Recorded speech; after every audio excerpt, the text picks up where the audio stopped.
who wanted to be Vice President of the United States, Tim Walz, is still struggling to accept the election loss, this time criticising Americans for rejecting wokeism. We were pledging to be inclusive. We were pledging to bring people in. Donald Trump has said that that isn't what he wants. And so if that's what America's leaning towards, I guess for me, it's to understand and learn more about America. And the man who has become the most bitter Democrat, Barack Obama, echoed that statement. The election proved that democracy is pretty far down on people's priority list. Joining us now is host of the Brad versus Everyone podcast, Brad Polumbo. Brad, look, why can't America be so kind as to accept this wokeism? They're just insufferable, honestly. I mean, Tim Walz there, that's an extremely polite way of saying that, oh, we lost because America is just racist and bigoted and intolerant, and they voted for the guy who was all of those things and not us because we're wonderful and amazing. It's actually a little more complicated than that, and it should cause a little bit of self-reflection or self-awareness that Donald Trump picked up massive gains with minority voters. So clearly the problem wasn't voters hating inclusivity and wanting to go back to 1900 or whatever. And Barack Obama, I mean, maybe it's not that people don't care about democracy. It's that they think the Democrats are frauds when it comes to this. Their candidate was anointed, not elected, in Kamala Harris. They've actively been hypocritical on everything they say they stand for when it comes to democracy and the 2020 election. They've even funded many of the candidates they've criticized when it's helpful for them in primary elections. I think it's more that people are fed up with that talking point because they don't really buy it from anybody than it is that they just don't care about democracy at all. It's also just true that things like the border and inflation were more top of mind for people, but that again might have something to do with how poorly Democrats have handled those issues.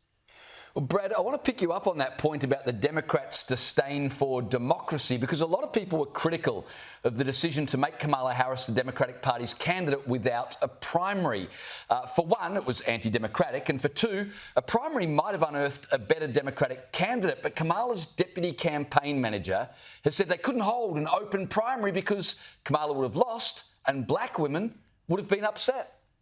But to open up a Democratic primary, you would have had black women, who were the strongest voting bloc for Kamala Harris, be highly upset if it was not Kamala Harris.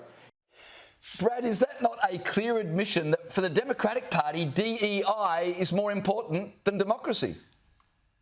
They just said the quiet part out loud. I mean, wow. Honestly, that's a stunning admission. He basically just admitted that they gave Kamala Harris the nomination because of DEI concerns, not merit, which, to be clear, is something we did kind of already know. Biden announced this when he picked her as vice president, that he was only considering women and strongly considering a woman of color.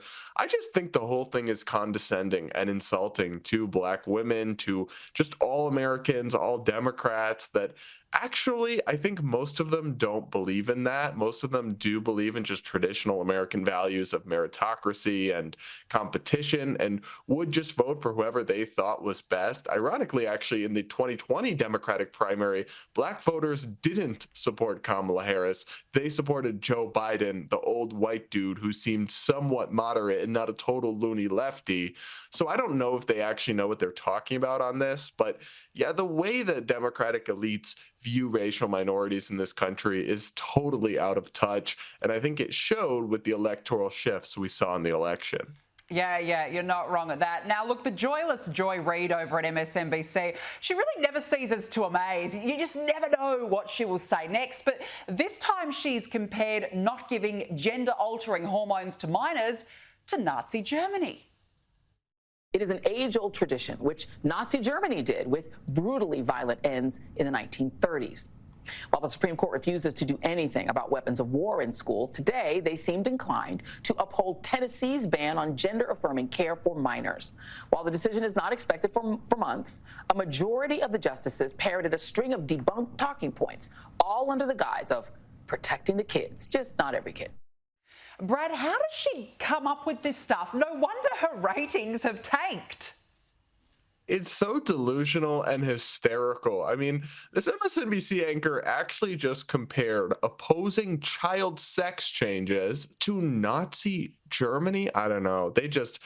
I think it's actually profoundly insulting to victims of the Holocaust and to the Jewish people to throw that around like candy on Halloween and in the process dilute the memory of such a grave and serious allegation and accusation. They clearly have gone down this path of the boy who cried wolf. And that's why I think a lot of people don't believe the mainstream media, don't believe progressives or Democratic politicians when they throw around these accusations and allegations. Even on the rare instances they've maybe actually correctly identified something bigoted or bad, no one listens to them anymore. And it's their own fault because they're so ridiculous and hyperbolic all the time. Yeah, that is absolutely true. I want to talk about Joe Biden for a moment. He led the traditional White House Christmas tree lighting ceremony on Thursday. But it wasn't the tree, it was Biden's hair that became the talking point. Brad, give me your thoughts on this photo of the US president that has gone viral. It looks like Ebenezer Scrooge after having just seen all three ghosts of Christmas past. Oh, gosh, there's two things here, right? On one hand, it feels like elder abuse. It feels terrible what they've done to this guy. He's clearly so far past it. It's been apparent for such a long time, and they exploited him to cling to power. They until the last possible second thought he could potentially beat Trump, so they were willing to put up somebody who's clearly past it.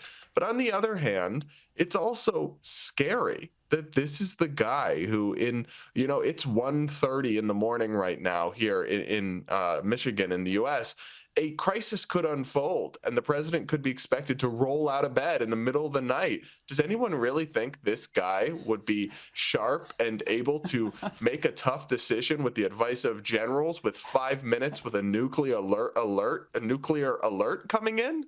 Of course not. So it's petrifying, honestly. You can say a lot of things about Donald Trump, but at least he's sharper and more with it than this. That's a low bar. He looks like that guy from Back to the Future. It's just shocking. Now, look, in more proof that Jill Biden, aka Dr. Jill, voted for Donald Trump despite the Democrats for ousting her husband, here they are all buddy-buddy. Have a look at this at the reopening of Notre Dame in France, having a little chat, Brad. Maybe Trump isn't Hitler or a dictator after all. Yeah, it's an interesting one because on one hand, I actually give the Democrats a little bit of credit on this. They've been fairly civil and respectable about the transition of power, and they've extended an olive branch to Trump. Biden had him at the White House, and all of that I like. That's the approach to politics I want to see in America. But on the other hand, it's like, hold up. 5 minutes ago, you guys were telling us this guy is literally Hitler, and now you're doing photo ops and smiling and shaking his hand and welcoming him and all this stuff. If you had actually believed any of that, I don't think that's how you would be handling this. So it suggests to me, on one hand, that they are being civil for once, which I do appreciate, but on the other hand, that they're rhetorical frauds in many ways. But then again, we kind of knew that. We knew that indeed. Brad Polumbo, you do it every week. Thanks for helping us make sense of the United States. Guys.